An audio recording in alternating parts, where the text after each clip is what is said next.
Sit in your room and you listen to these things. Back then there were these things called records. And I used to sit in my room, and I literally, I'm born and raised in Philadelphia, and so I had all these posters on my wall. I had like the Beatles, and the one of Zeppelin where Robert Plant's got his arm on the wing of the plane, that iconic photo, and you know, Aerosmith and Queen and Bowie, and it's crazy because you don't realize it, but I've actually met a lot of these guys that I grew up listening to and just idolizing. And even like, it was about a year or two ago, we did a whole tour, the one with Whitesnake. And David Coverdale and I mean, my first introduction really to David Coverdale was, I don't know if anybody's old enough to remember, but they used to have these TV shows when I grew up.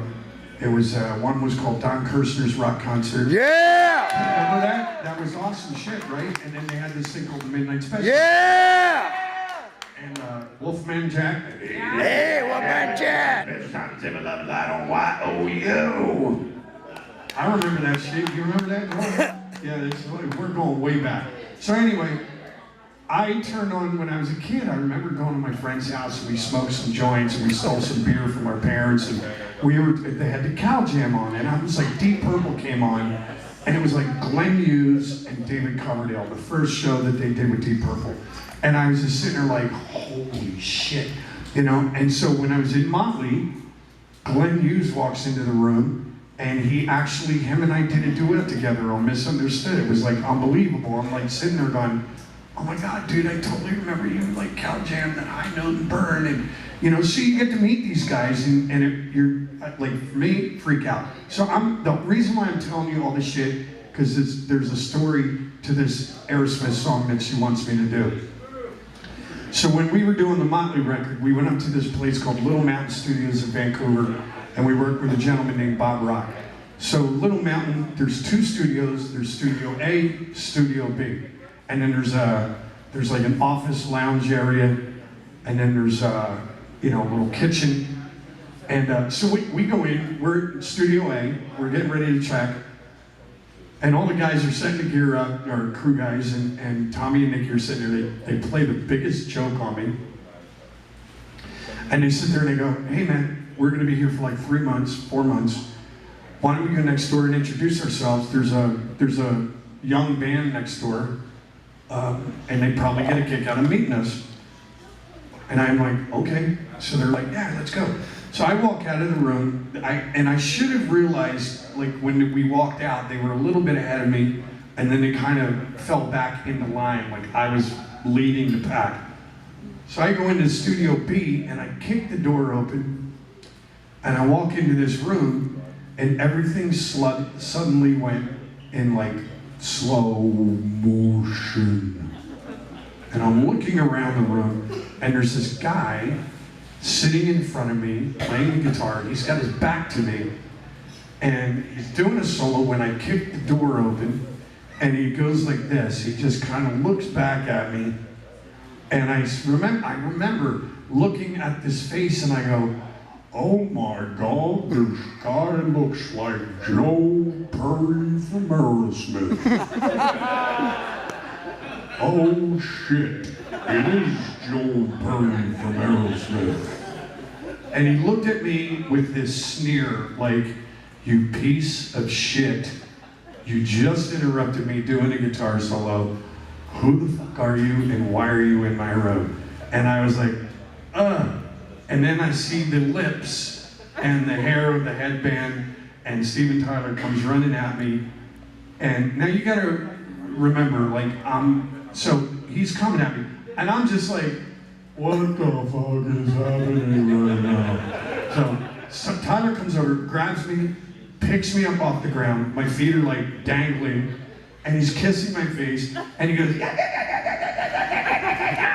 you're the one that's being shot out of the cannon, brother. Okay.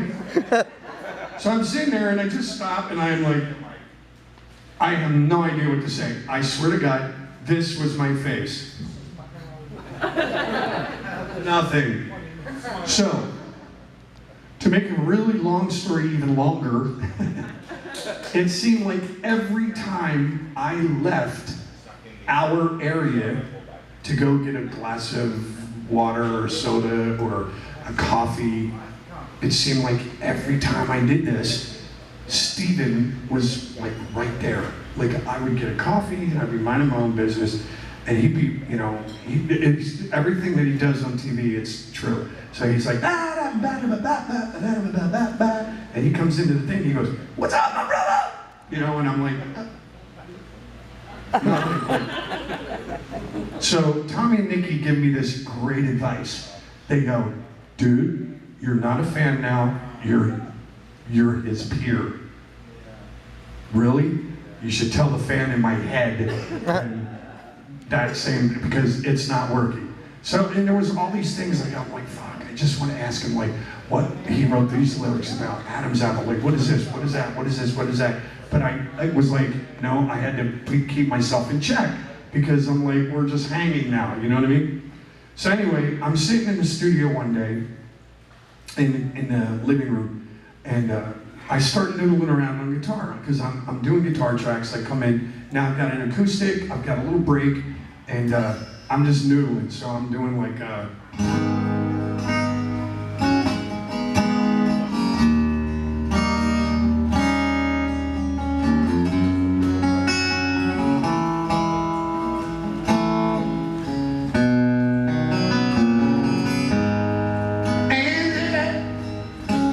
I'm doing all this shit, right? I'm going. No.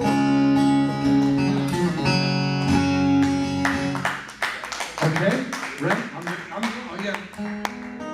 Oh, keep it up. Hey, that's because you're the true rock star, not them guys. Hold on a minute there, Monty. He's in love. So anyway, I'm Yeah. right, and then I realize, I don't know why you're playing this, you don't know it. I go, fuck yeah, you're okay, right.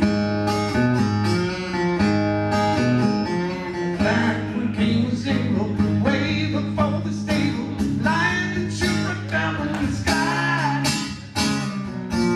Molly killed her face and left it in a try. I'm just rocking out.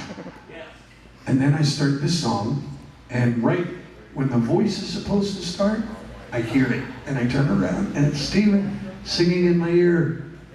And I go, shit. Think this to myself. And he didn't make matters any better. He went, you're playing it wrong, brother.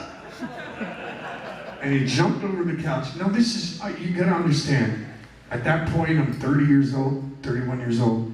I'm freaking the fuck out. I'm sitting on the couch with the guy that I paid, like way back in the day, paid $8.50 and had a front row seat. I was like, Steven Tyler was right there, and I was like telling my friends, look, he paints his nails. Look at that scarf, it's awesome.